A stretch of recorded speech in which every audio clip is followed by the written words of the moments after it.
नमस्कार दोस्तों, मैं हूं मधुमिता सिंह और आपका अभिनंदन है अरुण स्टोरी हाउस चैनल पर। यहां हम आपको हर बार एक नई और रोमांचक अपराध कथा सुनाते हैं।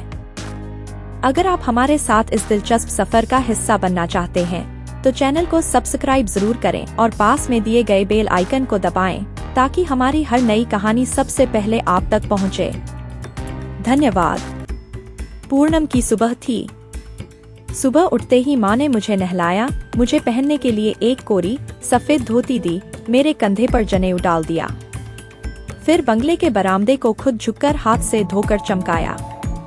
मेरे लिए एक छोटा सा गलीचा बिछा दिया और खुद गिरस्ती को सामने की पहाड़ी की घाटी से बुलाने के लिए चल दी। घर में दास नौकर मौजूद थे, मगर पूनम की सुबह को माँ मेरा काम खुद करती थी, क्योंकि मैं अपने माँ बाप का इकलौता बेटा था और पूनम का दिन मेरा दिन होता था। उस दिन किसी नौकर को मुझे हाथ न लगाने दिया जाता था। 1 घंटे तक मैंने गायत्री का जाप किया। फिर बरामदे के बाहर सूर्यमुखी के फूलों को देखने लगा, जिनके चेहरे उस समय पूर्वी आकाश की ओर उठे हुए थे। आकाश पर कहीं भी रात के तारों की राख बाकी न थी। आकाश का फर्श बिल्कुल हमारे बंगले के फर्श की तरह धुला धुला और नीला था। सूरज भ्रमो अपने बरामदे में नहीं झांका था, शायद उसकी माँ उसे नहला रही होगी। मेरा ख्याल है सूरज रोज नहाता होगा, तभी तो उसका चेहरा हर रोज इस कदर साफ और चमकीला होता है। मेरा ख्याल है कि सूरज की माँ भी मेरी माँ की तरह सतीश होगी, जो हर रोज अपने बेटे को नहाने पर मजबूर करती है। कभी कभी नहाना तो मुझे भी अच्छा लगता है, बांस करके घाटी के नीचे बहने वाली नदी में नहाना, जहाँ से पंचवटी का पानी सरकते की तरह नदियों में जा मिलता है। नीले पानी में लाखों बुलबुले फूटते हैं और शरीर के गुदगुदी करते चले जाते हैं, बिल्कुल ऐसे ही जैसे तारे मेरे जिस्म में गुदगुदी करते हैं। आप तारा को नहीं जानते हैं न? तारा भोलू चमार की लड़की है, जो हमारे बंगले के नीचे की घाटी में एक छोटे से झोपड़े में रहती है। तारा बहुत गरीब है। उसका झोपड़ा कुटी जगह जगह से फटा रहता है और उसकी सलवार में भी चीथड़े लगे रहते हैं। उसके बालों में उसकी माँ कभी तेल नहीं लगाती, क्योंकि वे लोग तेल सिर में लगाने के लिए नहीं बल्कि खाने के लिए इस्तेमाल करते हैं। मेरी माँ को उन लोगों से बड़ी नफरत है, क्योंकि वे लोग गरीब हैं और नीचे जात के हैं। मुझे भी तारा के माँ बाप बिल्कुल पसंद नहीं हैं। वे बड़े भूखे सांभले मरियल से नजर आते हैं, जैसे हर वक्त भूखे रहते हों। मेरी माँ बिल्कुल उन्हें पसंद नहीं करती, मगर वे दोनों हर रोज आकर कुछ न कुछ मांगते रहते हैं, क्योंकि भोलू चमार के पास जमीन नहीं है। वह केवल जूते बनाता है। लेकिन तारा मुझे पसंद है। उसका चेहरा बिल्कुल गोल है, चांद की तरह। जब वह अपने छोटे छोटे होंठ खोलकर हंसती है तो मुझे बहुत प्यारी लगती है। मैंने निश्चय कर लिया है कि मैं बड़ा होकर तारा से शादी करूंगा, मगर इसमें बहुत समय बाकी है। मेरी उम्र 8 साल की है और तारा केवल 6 साल की है। सभी हम लोगों को अपने माँ बाप की तरह बड़ा होने में बहुत साल लग जाएंगे। न जाने ये बड़े उम्र के लोग हम छोटे बच्चों की शादी क्यों नहीं करने देते। मेरी माँ तो मुझे तारा से खेलने भी नहीं देती। हम दोनों छुपकर खेलते हैं और तारा खेलते खेलते जब मुझसे नाराज हो जाती है तो मुझसे शादी करने से इनकार कर देती है। दरअसल वह ही शादी करना चाहती है।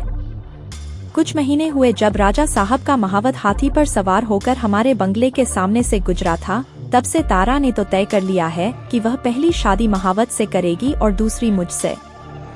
जब मैं उससे कहता हूँ कि तू 2 शादियाँ नहीं कर सकती, तो वह मुंह चिढ़ाते हुए कहती है, क्यों नहीं कर सकती? अगर गिरिजा रग्गाराम 2 शादियाँ कर सकता है तो मैं क्यों नहीं कर सकती? इसका मेरे पास कोई जवाब नहीं है। जब तारा की किसी बात का जवाब मेरे पास नहीं होता है तो मैं उसे पीटता हूँ। जब भी वह दूसरी शादी की बात करती है तो मैं उसे पीटता हूँ। बड़े माँ तो तुमको गायत्री वचन 500 बार पढ़ने के लिए कह गई थी। यह तुम चुपचाप गलियों पर बैठे सूरजमुखी के फूलों को क्या घूर रहे हो? माँ जी मिसिर को लेकर वापस गई थी। माँ की आवाज सुनकर मैं चौंक गया और जल्दी जल्दी उन्हें स्वर में गायत्री मंत्र का जाप करने लगा। माँ ने अपने गुस्से को दबाते हुए मिसिर जी से कहा, अजीब बच्चा है, न जाने हर समय किन ख्यालों में खोया रहता है। मिसिर गंगाराम बोले, इसीलिए मेरा सिद्ध किया हुआ कोई मंत्र इस पर नहीं चलता। यह मंत्र याद ही नहीं करता है।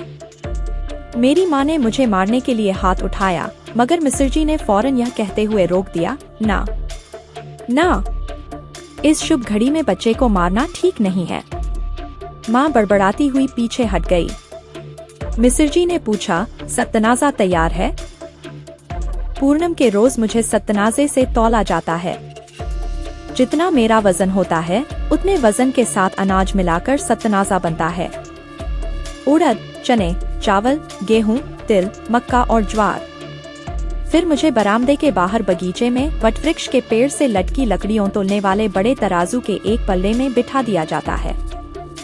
दूसरे पल्ले में सत्तनाजा डाला जाता है और जब दोनों पल्लों का वजन बराबर हो जाता है तो मुझे पल्ले से निकाल लिया जाता है और सत्तनाजा मिस्र जी के हवाले कर दिया जाता है, जो इतने समय से दरवाजे कोई मंत्र पढ़ते रहते हैं। यह 15 साल से हो रहा है और इसलिए हो रहा है क्योंकि मैं अपने माँ बाप का इकलौता बेटा हूँ और बहुत दुबला पतला हूँ। माँ मुझे बहुत खिलाती पिलाती रहती है, लेकिन पिताजी के विचार में वह मुझे जितना खिलाती पिलाती है उतना ही मैं दुबला पतला होता जाता हूँ। मेरे पिताजी का कहना है कि अगर मेरी माँ मेरी सेहत की इतनी देखभाल न करे और मुझे मेरे हाल पर छोड़ दे तो मैं बहुत जल्द मोटा और तगड़ा हो सकता हूँ। मगर मेरी माँ तो यह सुनते ही गुस्सा हो जाती है और मेरे पिताजी से कहती है, तुम बड़े सख्त दिल हो, तुम्हें अपने बच्चे से जरा भी प्यार नहीं है। मुझे अपने पिताजी बहुत पसंद हैं, क्योंकि वे कभी कभी मेरे साथ खेलते, लेकिन मेरी माँ मेरे साथ कभी नहीं खेलती, हर समय डांटती रहती हैं और खिलाती पिलाती रहती हैं। आपको मालूम नहीं है कि जब मुझे खाने से कितनी नफरत हो गई है। मैं दूसरे बच्चों की तरह रहना चाहता हूँ, जिन्हें दिन में केवल एक बार खाना मिलता है, नाश्ता कभी नहीं मिलता। फल केवल वही मिलते हैं जो मैं अपने बाग से चुराकर खा लेता हूँ। उन बच्चों ने कभी एक ब्रांडा तक नहीं खाया, मुझे हर रोज ब्रांडा खाना पड़ता है। फिर भी वे दूसरे लड़के मुझसे बहुत तगड़े हैं। मैं उन लोगों से ज्यादा तेज दौड़ सकता हूँ, मगर कुश्ती और मुक्केबाजी और पंजा लड़ाने में वे मुझसे ज्यादा ताकत रखते हैं। जब मिस्र जी मुझे लकड़ियों वाले तराजू में तोलकर सत्तनाजा समेट चुके तो मेरी माँ ने मुझे लाकर दूसरे कपड़े दिए।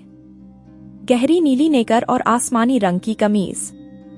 नेकर खादीराम मटवाल की थी और कमीज की नीली सतह बिल्कुल आसमान की सतह की तरह चितवनेलाल मालूम होती थी। माँ ने मिस्र जी को मेरी कोरी सफेद धोती दे दी, जो उसने कल ही बाजार से मंगवाई थी। फिर उसने मिस्र जी को 2 रुपए नकद भी दिए। मिस्र जी ने मुझे और मेरी माँ को आशीर्वाद दिए और सारा सामान लेकर अपने घर की ओर रवाना हो गए। फिर जब वे बरामदे के जंगल से निकलकर बाहर की पगडंडी पर हो लिए तो मेरे पिताजी अपने कमरे से बाहर झांककर पूछने लगे, मिस्र जी का फर्ज पूरा हो गया? हाँ हो गया, मेरी माँ मुस्कराकर बोली। अब इसके बाद क्या गुरुद्वारे जाओगी? हाँ हाँ जाऊंगी, जरूर जाऊंगी, और क्यों न जाऊं? तुम्हें तो अपने बच्चे की सेहत की फिक्र ही नहीं। देखो तो, न जाने कैसा भयानक रोग लगा है मेरे लाल को। दिन पर दिन दुबला होता जा रहा है। मेरे पिताजी ने मुझे सिर से पांव तक देखा, मुझे शांत मारा, फिर मुस्कराकर बोले, भगवती, तेरे बेटे को कोई बीमारी नहीं है सिवाय इसके कि वह हम दोनों का इकलौता बेटा है। मेरे विचार में अब समय आ गया है कि हम एक बच्चा और पैदा करें। हे, कैसी बातें करते हो इस छोटे बच्चे के सामने? तुम्हें शर्म नहीं आती? मेरी माँ कुछ खफा होकर, कुछ खुश होकर, कुछ घबराकर, कुछ लजाकर बोली, मैं गुरुद्वारा जाती हूँ। तुम्हें तो हर वक्त मजाक ही सूझता है। क्यों न हो, प्रार्थनास भाजी ठहरे। तुम्हारा तो कोई धर्म ही नहीं है।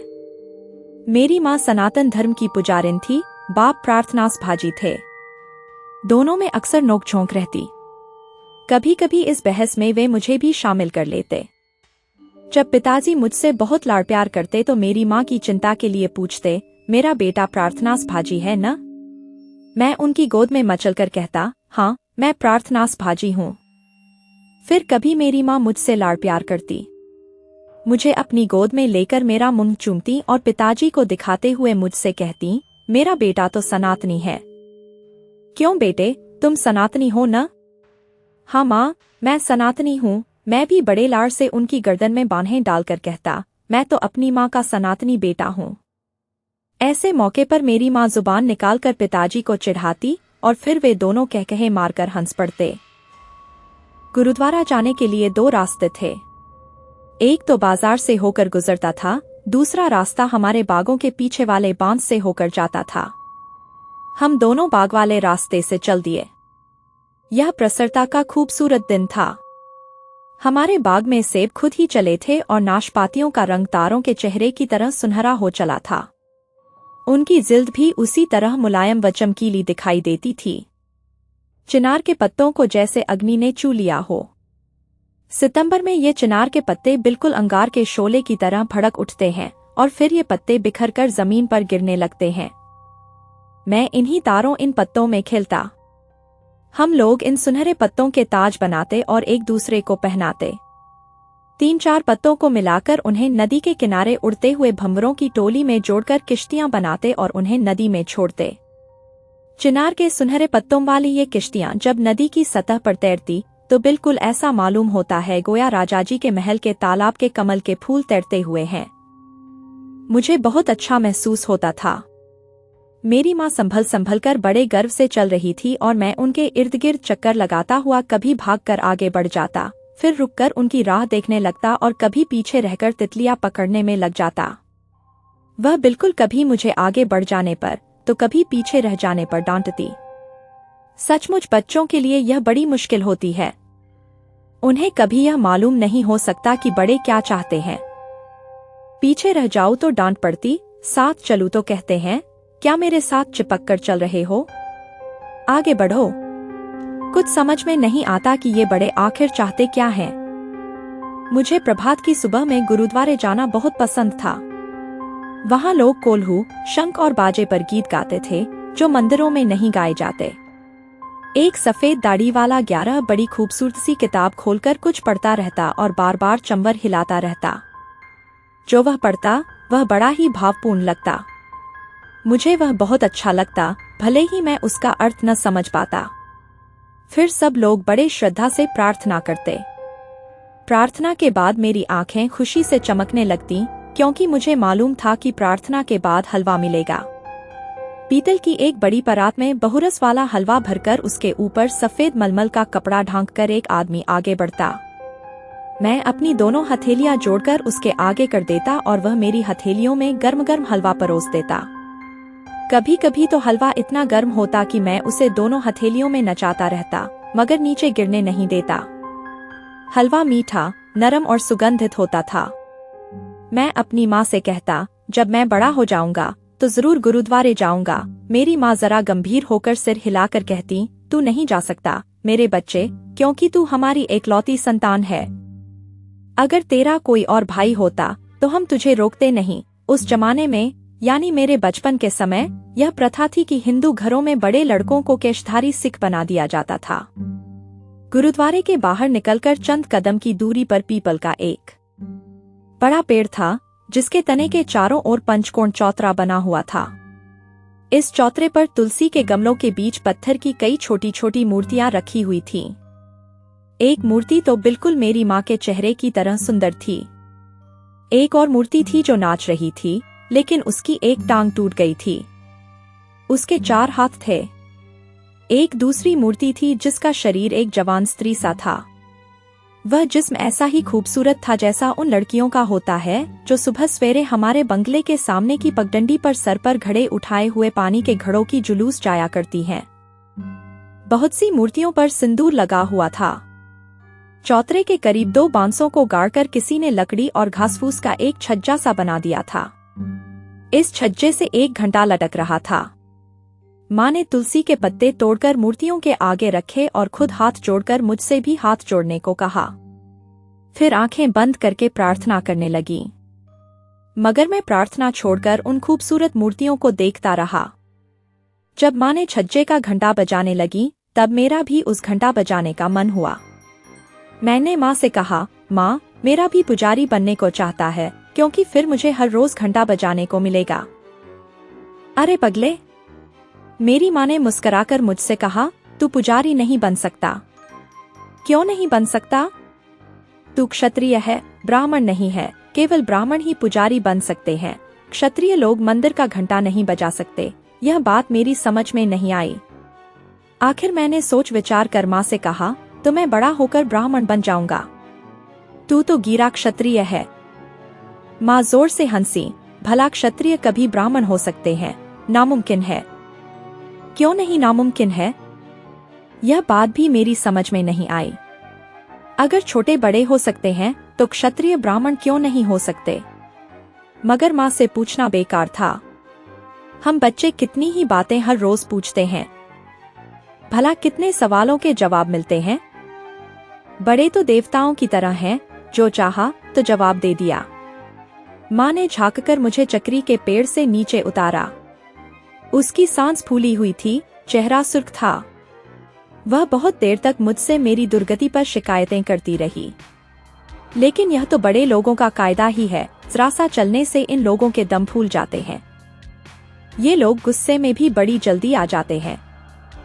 इन लोगों को गिलहरियों और बत्तखों से कोई दिलचस्पी नहीं होती, हमेशा त्योरी चढ़ाए किसी गहरी सोच में डूबे रहते हैं। अक्सर रातों को मैंने माँ को पिताजी से कहते हुए सुना है, प्रभु, लड़का बड़ा हो गया है, हमें कुछ बचत करनी चाहिए।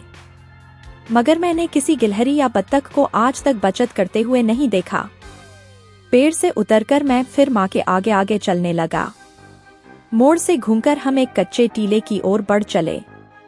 इस टीले पर बेरियों के घने झाड़ थे, जिनकी शाखों से मैले कुचैले कपड़ों की संकरी छोटी छोटी पुतलियां बंधी हुई थीं। यह पीर शाह मुराद का मजार था। यहाँ के पुजारी चाचा रमजानी थे। चाचा रमजानी का बेटा जहूर मेरा बड़ा पक्का दोस्त था। वह हर जुम्मा दिन मेरी राह देखता था। जब भी मजार पर नजरें झुकाई जाती, तब हम दोनों दोस्त साहिबों के चिराग, लुका छिपी मीठी खेलते और सूखे सूखे बेर कंटीदार शाखाओं से तोड़ तोड़ कर खाते। बेरियों के ठहरे ठहरे पत्तों के अंदर छुपी बैठी बुलबुल मधुर गीत सुनाती। गिलहरियां चीखती थी और तोताएं मीठे बोल सुनाती थीं। फूफ के काले जाली चक्कर घिन घिन कुहू कू की सदा लगाती थीं। मुझे पीर शाह मुराद का मजार बहुत पसंद था। मुझे जहेरे के साथ खेलना भी बहुत पसंद था। चाचा रमजानी भी मुझे बहुत अच्छे लगते थे। इसलिए जब हम लोग मजार से नीचे उतर आए तो मैंने खुश होकर अपनी माँ से कहा, माँ, मैंने तो निश्चय कर लिया है कि जब मैं बड़ा हो जाऊंगा तो मुसलमान बनूंगा। मेरी तो समझ में कुछ नहीं आया कि मैंने कौन सी ऐसी बुरी बात कह दी, जिसे सुनकर माँ एकदम सख्त गई। उसने मेरी गर्दन पकड़कर मुझे जोर से एक थप्पड़ लगा दिया। थप्पड़ इतना जोर का था कि मेरे दांत किटकिटा गए और वापसी में सारे रास्ते रोता रहा।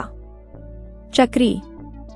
पेड़ पर बैठी हुई गिलहरी ने मुझे रोते हुए देखा, खरगोश ने मुझे रोते देखा, बटेरे खाते हुए चपचपाते और चखाते हुए मुझे रोते हुए देखा। मेरी माँ ने मुझसे बहुत चुप कराने की कोशिश की, लेकिन मैं भिठाई बनकर रोता ही रहा, ताकि सारी दुनिया देख ले कि मैं रो रहा हूँ। मेरी माँ ने मुझे मारा भी और मैं फिर भी रो रहा हूँ। मैं रो रहा हूँ और मैं गिलहरी बन गया हूँ। मेरी माँ मुझे चारों ओर ढूंढ रही है। मैं खरगोश बनकर छुप गया हूँ और मेरी माँ गागलों की तरह जंगल जंगल घूम रही है। मैं बटेरियों के झुंड में बुलबुल बन गया हूँ और मेरी माँ निराश होकर मजार के चक्कर काट रही है। अपनी माँ की यह दुखद अवस्था देखकर मेरे दिल में उसके लिए दया आ गई, इसलिए मैं और भी जोर जोर से रोने लगा और तब तक रोता रहा जब तक घर वापस पहुंचकर पिताजी ने मुझे प्यार से गले नहीं लगा लिया और मुझे बाग में खेलने के लिए छुट्टी नहीं दे दी। मैं चाहता भी यही था। एक क्षण में मेरे आंसू सूख गए। मैं दौड़ता हुआ अपने बड़े बाग के उस कोने में चला गया, जहां लोहे की बड़ी बड़ी मेहराबदार जालियां थीं। जालियों पर वृक्षर की बेलें लदी थीं और उनके चारों तरफ लकड़ी के जंगल में लोबान बेलियों के सूखे फूल चमक रहे थे। लोहे की इन मेहराबदार जालियों के पीछे छुपी हुई तारा मुझे कहीं नहीं बल्कि मेरा इंतजार कर रही थी। मैं उसे आवाज देता हुआ इधर उधर ढूंढने लगा। आखिरकार वह एक मेहराब के ऊपर चढ़ी, झाड़ियों की बेलों में छुपी, उधेड़ बुन में वृक्षर खाते हुए मुझे मिल गई। मैंने उसे टांग से पकड़कर घसीटा और उसे नीचे गिरा दिया और उसका मुख खोलकर उसमें वृक्षर के दाने डालने लगा। तारा बोली, यह क्या कर रहे हो तुम? हटो! मैं हंस पड़ा और उससे बोला, यह चरवाहा और चरवाहिन ऐसे ही एक दूसरे के मुंह में वृक्षर रखकर खाते हैं। तो एक दूसरे की गर्दन पर चढ़कर थोड़े ही खाते हैं, पागल। अच्छा तो मैं तुम्हें खिलाता हूँ, तुम मुझको खिलाओ। नहीं, पहले तुम खिलाओ, तारा बोली। नहीं, पहले तुम, मैंने जिद की। अच्छा, इकड़ दुकड़ कर लेते हैं, तारा बोली। यह कहते ही वह एक उंगली से मेरी छाती को छूकर और फिर अपनी छाती को छूते हुए बोली, इक्कड़ दुक्कड़ भम्मा भो, 10 से 90 पूरे 100। तुम थत्ता जी, तुम हमें अंगूर खिलाओगे? मैंने ऊपर महराज बाग जालियों को देखा और फिर सबसे अच्छे अंगूर का एक गुच्छा तोड़ लाया और एक एक दाना करके तारा के मुंह में डालने लगा। फिर इक्कड़ दुक्कड़ गिनाने लगा, इक्कड़ दुक्कड़ भम्मा भो, 10 से 90 पूरे 100। तो अब तुम खिलाओ। एकाएक तारा मुझसे अंगूरों का गुच्छा छीनकर भाग निकली। भागती जाती थी और चिल्लाती जाती थी, नहीं खिलाते, नहीं खिलाते, नहीं खिलाते जी। वह आगे आगे भाग रही थी और मैं चिल्लाता चिल्लाता उसके पीछे पीछे दौड़ रहा था। इस तरह भागते भागते हम दोनों को यह ख्याल तक न रहा कि हम कहाँ आ गए हैं। एकाएक हम दोनों बाग के बरामदे में हाफ रहे थे।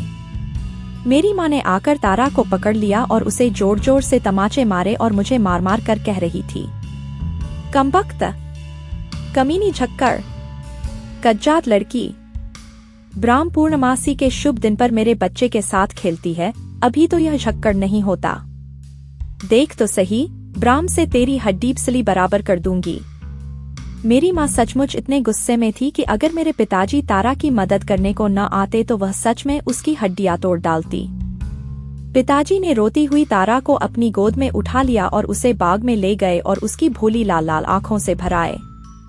उन खूबसूरत सेबों को देखकर रोती हुई तारा सारी मार भूल गई और अपने आंसुओं में मुस्कराने लगी। फिर पिताजी ने माँ से कहा, खबरदार, जो आइंदा तुमने मेरे बेटे को तारा से खेलने से मना किया। तारा झक्कड़ है, वह चमार की बेटी है। चमार की बेटी है तो क्या हुआ, इंसान नहीं है? तुम अपने बछड़े को अपने पास रखो। मैं अपने बेटे को तुम्हारी तरह नास्तिक नहीं बनने दूंगी। क्यों मेरे लाल, मेरी माँ मुझसे गुस्साते हुए बोली। तू मेरा बेटा है न? मैंने डरते डरते कहा, हाँ, मगर मेरी नजरें तारों की थाली में भरे हुए सेबों पर लगी थीं। तू मेरी बात मानेगा न? माँ मुझसे पूछने लगी। हाँ, मैंने श्रद्धा से जवाब दिया, मगर मेरी नजर में वही लाल लाल सेब चमक रहे थे। अच्छा बता, तुझे कौन सा धर्म पसंद है, मेरा या अपने पिता का धर्म? मैंने पिताजी को देखा, फिर माँ को देखा और फिर तारों को देखा जिसकी थाली में सेब भरे हुए थे। मुझे सेब पसंद है, मैंने हिचकिचाते कहा। पिताजी जोर से हंसने लगे। माँ ने ताड़कर एक थप्पड़ दिया और गुस्से से बोली, बता, तुझे कौन सा धर्म पसंद है, मेरा या अपने पिता का? मैंने रोते रोते एक उंगली उठाकर फिर कहा, मुझे सेब पसंद है। बहुत समय बीत चुका जब यह घटना घटी थी। जीवन के पुल के नीचे से पानी कितनी तेजी से बह रहा है। 40 साल से मैंने किसी सेब की शाख पर एक कली को भी खिलते हुए नहीं देखा। छोटी छोटी आशाएं, बड़ी बड़ी इच्छाएं, बेरहम हुकूमतों के अंधेरे में ढके मुझे रास्तों से गुजरता हुआ मैं जिंदगी के जेलखानों की इन सलाखों के पीछे की तरफ जब भी झांकता हूँ, तब मुझे अपनी कल्पना में वही 4 वर्षीय बालक दिखाई देता है, जिसकी माँ उसे तमाचे पर तमाचे मारकर पूछ रही है, बता, तुझे कौन सा धर्म पसंद है? और वह बालक तमाचे खाकर भी हठीले अंदाज में लाल लाल सेबों की तरफ उंगली उठाकर कहता है, मुझे सेब पसंद है, मुझे सेब पसंद है। अगर हमारे बचपन के वे सेब हमारी जिंदगी के रहबर, पथ प्रदर्शक होते तो आज यह दुनिया कितनी मोहब्बत भरी होती। काश। अगर आपको ये वीडियो पसंद आया हो तो इसे लाइक और शेयर जरूर करें। आपके सुझाव हमारे लिए बहुत कीमती हैं, इसलिए अगर आप किसी खास विषय पर वीडियो चाहते हैं तो कमेंट सेक्शन में बताएं। और हाँ, अगर आपने अभी तक हमारे चैनल को सब्सक्राइब नहीं किया है तो अभी कर ले, ताकि आप हमारे नए वीडियो मिस न करें। धन्यवाद।